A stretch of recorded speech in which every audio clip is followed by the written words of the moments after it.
Bonjour tout le monde et bienvenue au Mon Corvo, voici Kitaro. Et voici Kamal Tero. Et aujourd'hui on se retrouve pour parler un peu du chapitre 884 de One Piece, tout simplement parce qu'il faut en parler. On a beaucoup de révélations dans ce chapitre, tout simplement parce que c'est un chapitre de combat. Il n'y en a pas beaucoup dans One Piece, mais quand il y en a, ils sont très intéressants. Et donc il y a beaucoup de révélations dans ce chapitre-là. Beaucoup de gens sont un peu perdus, c'est confus. On va en parler, on va parler un peu de tout ça dans ce chapitre et vous allez voir qu'à la fin de la vidéo, vous aurez les idées sûrement un peu plus claires. Comment ça se fait que Katakuri est aussi fort, comment ça se fait qu'il est à la limite de l'invincibilité, comment il arrive à maîtriser les haki et en même temps l'éveil des fruits du démon. On regarde ça tout de suite.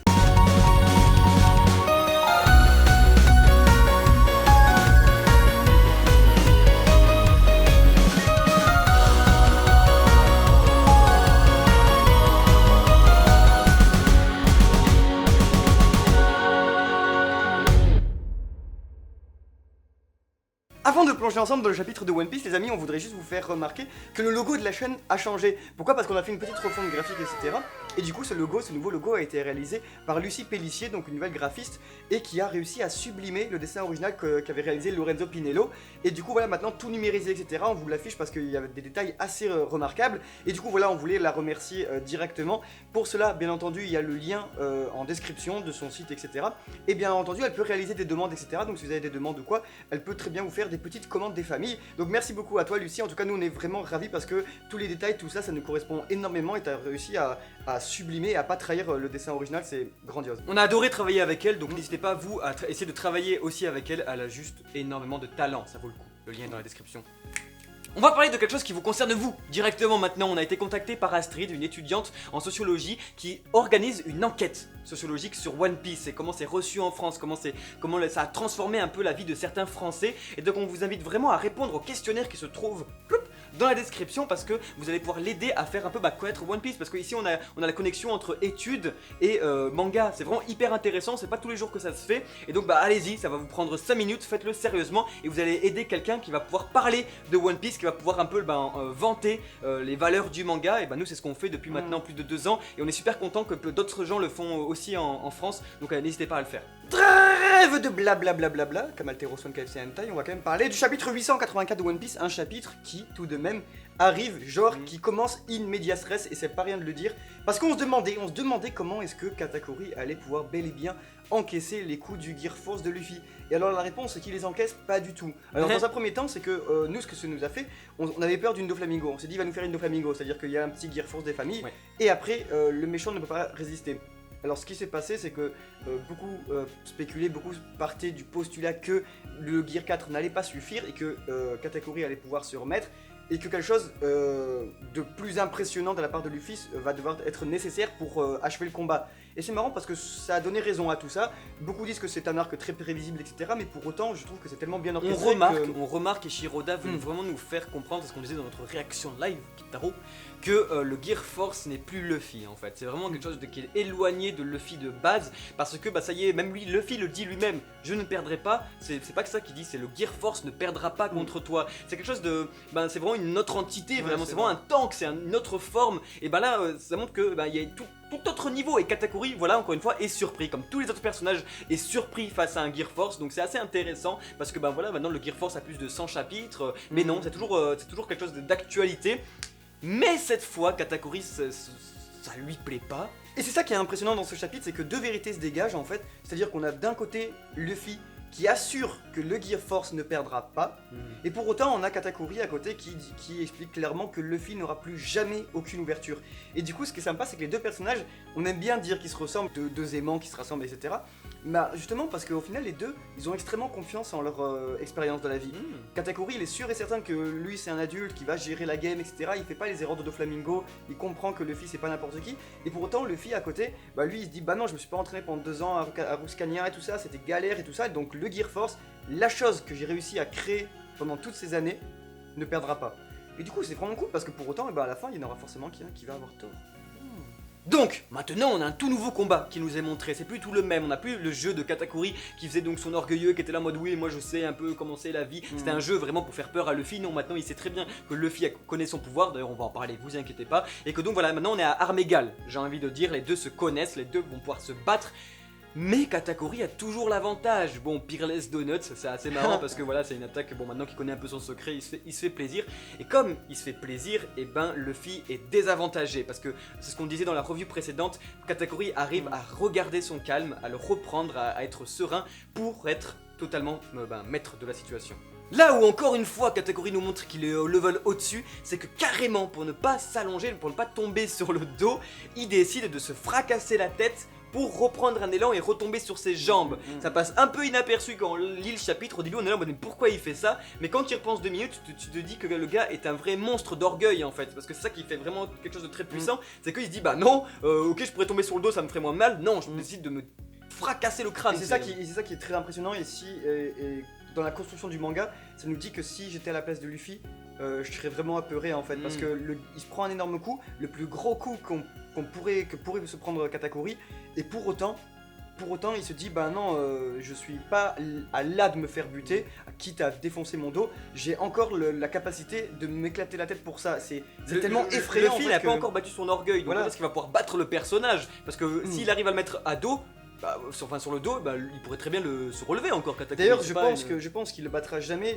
si ce n'est à la toute fin, et que ce sera le coup ultime. Par exemple, imaginons s'il lui fait un Kongen, et toujours de manière aérienne, à ce moment-là, il va l'enterrer dans le sol. Et bon, on sait pas trop comment ça va se passer, mais le souci, il y a un très très gros souci pour Luffy, et qui laisse sous-entendre que plus rien ne va pour le petit capitaine de chapeau de paille, c'est que lorsque le Gear 4 nous a été montré, il nous a été montré comme une sorte de boss ultime, dont il fallait juste survivre. C'est-à-dire que Doflamingo, il lui suffisait juste de jouer avec lui, de passer entre les immeubles et les bâtiments de Dressrosa, et de créer l'éveil de son frère et tout ça, histoire que le fils dégonfle.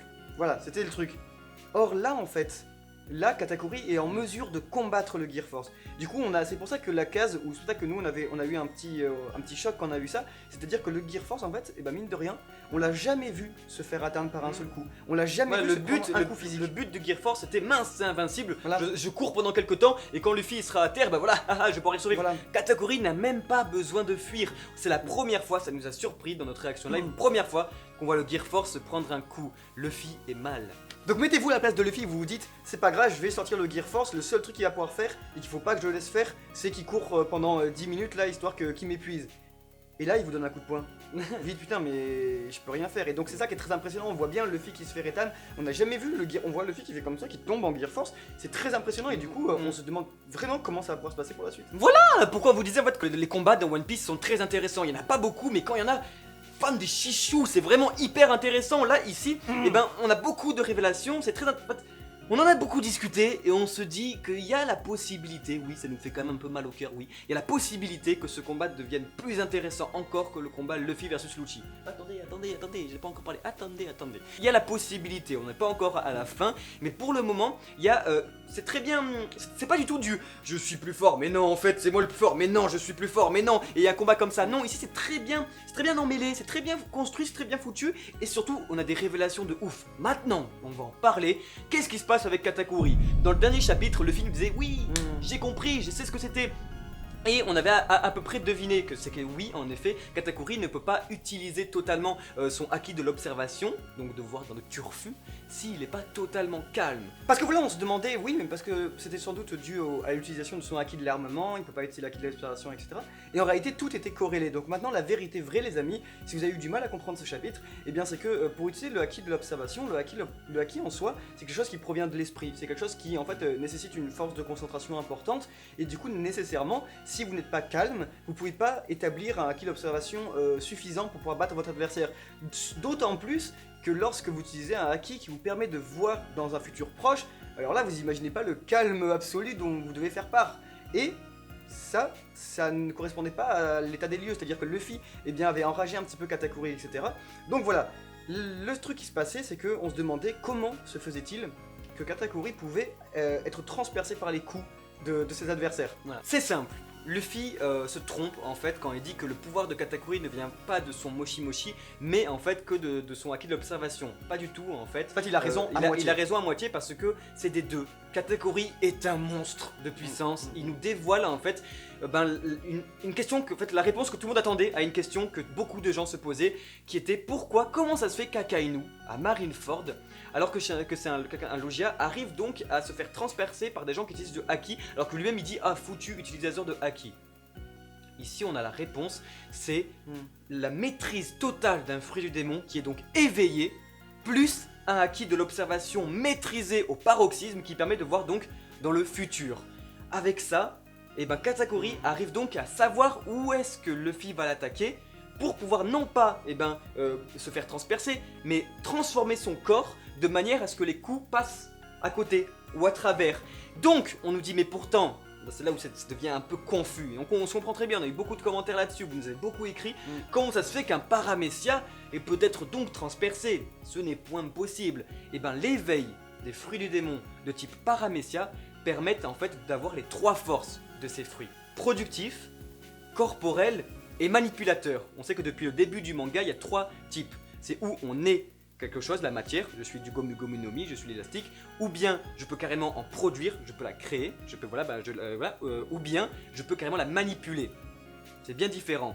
Je peux être donc du caoutchouc, ou bien carrément je peux carrément produire une matière qui est comme la Candle, le Mr. Free, on est sur quelque chose, c'est du Paramecia mais c'est pas pareil. Magellan par exemple, c'est un Logia, non c'est bien un Paramecia, c'est assez difficile, mais l'éveil, c'est là où il faut bien comprendre, c'est que l'éveil, donc la maîtrise totale de ton fruit du démon, permet donc d'avoir les trois forces. Voilà pourquoi on voit que Katakuri, alors que c'est un Paramecia, arrive à créer du Moshi à partir de quelque chose, à faire des énormes points comme de Andros dans Star Fox, le gars. Et en fait, là-dessus, c'est parce que les Paramecia, grâce à leur éveil, ont la capacité des Logia. Voilà où on en est là en fait. Grâce à une maîtrise totale, oui, c'est bête, mais oui, ça te permet de devenir un peu un Logia. Alors là-dessus, la question légitime, Kitaro, c'est quoi? Déjà, la question légitime, c'est, dans un premier temps, si les Paramecia permettent dans leur éveil, et surtout qu'un éveil, mine de rien, quand c'est contrôlé, c'est pas forcément très difficile à avoir, qu'est-ce qu'un Logia éveillé? Parce que sinon, un Paramecia, ça devient une sorte de Logia. Du coup, est-ce qu'on a deux branches qui se séparent ici? Est-ce que le Paramecia éveillé deviendrait un fruit plus impressionnant, plus performant qu'un Logia? Et ça pourrait être expliqué par le fait que Luffy c'est le personnage principal et qu'au final en fait le fruit du caoutchouc c'est un des meilleurs fruits du démon de tout One Piece parce qu'en fait les Paramecia c'est beaucoup plus important parce que voilà vous comprenez bien toutes les aptitudes que ça peut avoir. Ou bien est-ce que le Logia éveillé c'est une sorte de, je sais pas, une entité de fou furieux, on sait pas. Personne ne sait ce qu'un fruit du démon de type Logia peut faire lorsqu'il est éveillé. Seulement un truc très important, c'est que même si le Paramecia, vous avez un Paramecia de type, par exemple le Katakuri, c'est-à-dire de type productif, donc il peut créer du Moshi Moshi, même si vous l'éveillez, que vous pouvez devenir le Moshi, que vous pouvez produire du Moshi, et que vous pouvez contrôler le Moshi, comme il fait avec ses petites mains, etc., qui vont devenir d'une sorte comme un énorme exosquelette, vous devez avoir le Haki d'observation du turfu, les amis. Parce que sinon ça marche pas, c'est-à-dire qu'il faut en plus que vous puissiez anticiper les attaques. Parce que je vous rappelle que le Logia, si vous êtes un Logia du feu comme Ace, le personnage le plus stylé de tout le manga, vos attaques transpercent, les attaques ennemies vous transpercent, mais vous n'avez besoin de rien à foutre. Parce que c'est basique, vous êtes du feu alors Osef. Cependant, si vous êtes un Paramecia comme Katakuri, le personnage le plus badass de tout le manga, vous ne pouvez pas faire cela de manière inconsciente. Vous devez forcément réfléchir tout le temps, être super calme, etc. Donc déjà on a un désavantage de la part des Paramecia. Mais c'est normal, et Shiroda nous présente ça depuis le début du manga comme une hiérarchisation dans les fruits du démon. On a toujours dit que les Logia étaient plus puissants que les Paramecia. Mais c'est un très bon point pour les Paramecia qui arrivent vraiment à très bien remonter la pente. Donc c'est bien parce que ça nous montre que Eiichiroda avait prévu ça depuis très longtemps avec Akainu. Parce que ça nous fait tout bizarre, nous, quand on y a repensé, parce qu'Akainu, oui, vous venez de dire c'est un Logia, mais tout simplement parce que lui c'est différent, c'est parce qu'il a compris qu'on allait l'attaquer avec donc du Haki, qui a donc utilisé son Haki d'observation pour voir dans le turfu, pour ensuite esquiver les attaques.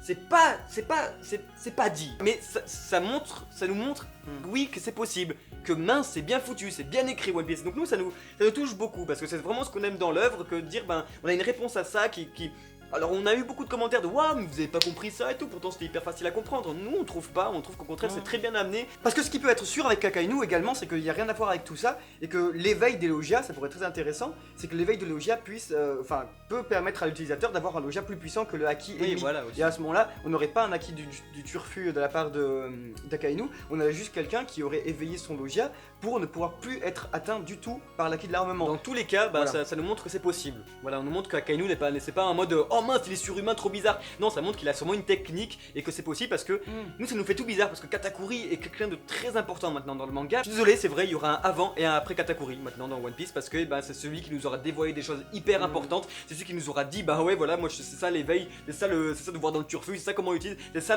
la polymérisation, j'ai envie de dire parfaite entre éveil et fruit du démon et Haki, tout, c'est parfait, c'est vraiment parfait. Merci beaucoup Katakuri d'exister, j'ai envie de dire merci à toi, bravo. Après, ce qui se passe, c'est qu'il y a une autre partie du chapitre qui a c'était un petit peu la débandade générale, mais quand même qui était assez intéressante puisque on comprend un petit peu la géopolitique du combat dans Whole Cake Island, c'est-à-dire qu'il y a différentes entités un petit peu mises de partout, et du coup on a quoi? Très rapidement, on a Brûlé qui contacte Pudding par radio Denmuchi, et qui du coup on comprend que Pudding, mais ça qui est très intéressant, c'est que Brûlé arrête pas de dire que Pudding c'est un petit peu le dernier espoir de la famille, etc. Et c'est cool, et que du coup elle leur dit tout et tout, il faut faire ça, il faut faire ci, il faut faire cela. Et Pudding c'est intéressant parce que maintenant celle qui est au centre des affaires, c'est elle qui en fait est la plus lunatique et la plus très triste de toutes. Enfin, genre c'est celle qu'on peut le moins faire confiance, et ça se trouve quand elle est en train de préparer son gâteau, bah c'est encore un énorme jeu, hein. Qui vous dit que c'est pas un énorme jeu et qu'elle se trouve elle est en train de niquer la game? Bref, on sait pas tout ça. Ça empêche pas qu'il y a Oven, le mec, de type four, ma foi, très très chaud, arrive devant l'atelier. Et là où ça laisse présager un truc intéressant, ce serait pourquoi pas un Sanji versus Monsieur Micro-ondes. Alors, le truc qui pourrait se passer, qui est intéressant, c'est est-ce que ce serait suffisant de voir Sanji se battre contre ce gars-là? Non. Merci. Est-ce que c'est suffisant de la part de Sanji de dire oui mon capitaine il aura pas sa défaite, etc. et tout? Non. Voilà. Le souci c'est que Sanji, pour de vrai, pour remonter la pente, c'est pas facile du tout, hein, parce que vraiment, hein, on peut dire ce qu'on veut, rien que dans le sondage de popularité, et Sanji pour de vrai il est très loin. Il a fait. Oui, il va nous falloir de la mise en scène pour sauver Sanji, de la grosse mise en scène, tout le fan service inimaginable, parce qu'on se comprend. Je suis désolé, c'est vrai, Sanji a perdu quelque chose dans cet arc parce qu'il est devenu plus humain. Et oui, c'est vrai, c'est comme ça. Sanji est devenu beaucoup plus intéressant, et c'est peut-être parce qu'il est devenu plus intéressant que beaucoup de gens l'ont lâché. Nous, on a beaucoup d'espoir encore pour ce personnage-là. Il va pas nous faire qu'un gâteau, il va nous faire autre chose. Vas-y, Sanji, je t'en supplie, fais un truc. Big Mom a beaucoup de force encore, mais les Mugiwara, ça nous montre, et Shiroda nous montre à chaque fois qu'ils ont toujours un pas d'avant, quelque chose, comment on dit? Un pas d'avance. Tout simplement quoi, on a Brûlé qui appelle Pudding en parlant dans le vide tout simplement et en donnant des informations carrément à l'ennemi. On a à la fin du chapitre carrément Praline qui en fait chante, qui devient une princesse Disney en fait, pour carrément détourner toute une protection, sécurité navale et tout d'un empire. C'est un truc de ouf quand même quand on y pense. Tout ça, voilà, ça tombe encore une fois à l'eau, sans mauvais jeu de mots. Ensuite, on a quoi à la fin? Big Mom qui est censé venir pour défoncer tout le monde sur Cacao Island et qui finalement sert à rien. J'ai envie de dire, est-ce qu'on parle encore de Big Mom ou bien ça sert aussi à rien? Alors là, l'explication du Mon Corvo, les amis, c'est que moi, en fait, je suis arrivé à un point sur Big Mom, en fait, que ça me paraît maintenant évident, à un tel point, en fait, que Ishiroda, en fait, il veut ne pas nous la montrer. Il veut vraiment la mettre de côté pour qu'en fait, on se concentre vraiment sur tout ce qui se passe, sauf Big Mom, voilà. Parce que plus tard, on verra Big Mom sans tout le reste qu'il y a maintenant. Mais malheureusement, alors c'est important qu'on la mette de côté, qu'elle aille faire son petit truc, etc. Parce que franchement, Big Mom, quand on la reverra toute seule en mode enragé Furax sur Marineford 2.0, eh bien on sera très content de la voir comme ça parce qu'on se dira putain de dire que c'est ce personnage-là et qu'en fait elle est trop bien construite parce qu'il y avait toute sa famille. Ouais, mais ça sera terrible. Mais c'est très mal amené. Croyez-moi qu'il y a quelqu'un qu'on attend tous, c'est Smoothie. Ouais. Et vu comment elle est présentée dans les openings, vu comment il y a tout ce qui se passe et tout ça autour du personnage, je vous rappelle que avec ce qui est en train de se passer avec le Germa, eh bien les Mugiwara ils ont gagné d'avance. Le Germa c'est une force absolument dantesque, pour le vrai, hein, ils peuvent absolument tout niquer. Et vu comment c'est déjà très bien ce qui est en train de se passer pour les Mugiwara, si ils ont le Germa comme ça, ça va être d'une facilité déconcertante. Alors moi ce que je verrais bien, pour remonter la pente pour Smoothie qui en a bien besoin, c'est Smoothie qui donne des claques à tous les Germa. Et c'est largement possible. Hein. Smoothie qui a une prime énorme qui avoisine aussi le milliard. Donc voilà, ça serait dommage de pas la voir être utile. La question c'est, est-ce que, donc même avec dans 9 heures, hein, Luffy a encore 9 heures pour battre Katakuri, est-ce qu'il y aura un après Katakuri sur Whole Cake Island? Est-ce que tout va se finir sur Cacao Island? On ne sait pas. Est-ce qu'on aura du 889 du Zoro à Wano Kuni? On vous invite à regarder notre vidéo. Combien de chapitres il reste pour Whole Cake Island? Est-ce que ça va suffire? Est-ce qu'on va avoir du cacao? Enfin... Le mot de la fin, les amis, je vous le rappelle, c'est qu'il reste 9 heures pour battre Katakuri. Et Luffy, dans tic-tac, je dirais en quelques minutes, il est KO. Parce qu'il a son Gear 4, il va devoir se reposer. Et là, croyez-moi, il n'y aura pas de gats pour l'amener sur son dos. Il n'y aura pas 20 000 personnes pour sécuriser Dressrosa. Il n'y aura pas tout le Colisée pour battre Doflamingo. Bon, ok, on a compris. Voilà les amis pour cette review un peu du chapitre 884, assez long, on espère qu'elle vous aura plu. N'hésitez pas à dire un peu dans les commentaires, encore une fois, voilà, votre vision de la chose, votre vision du combat Katakuri, votre vision de Big Mom. Et là-dessus, les amis, on a hâte nous d'être au chapitre 885 parce que, oui, on nous disait, Whole Cake Island vers la fin ça va être de la grosse bombasse. Et ben, on n'est pas déçus. On n'est pas déçus. Merci Kitaro d'avoir participé à cette review. Merci beaucoup, c'était un honneur, merci de m'avoir invité, c'était génial. Mais je vous en prie. Et on se retrouve très vite, les amis, au Mont Corvo pour de nouvelles vidéos. Ciao, ciao.